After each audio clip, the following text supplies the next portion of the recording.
guys, this is part 2 of the saltwater challenge. Yes, and this one tastes like ocean, and then yeah. This that's one all. tastes like, you know what?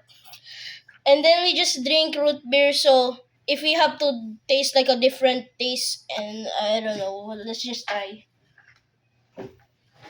Okay, let's go try. Okay, this is the Sorwar challenge. So yeah, I'm gonna count down to 4. 4, 3, 2, 1, go.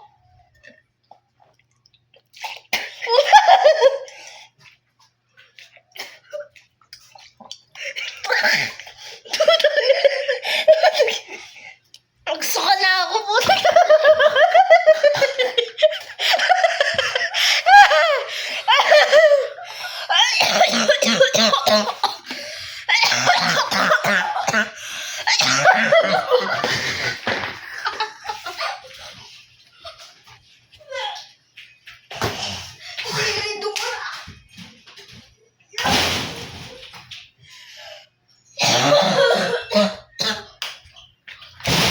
That was all, guys. Goodbye.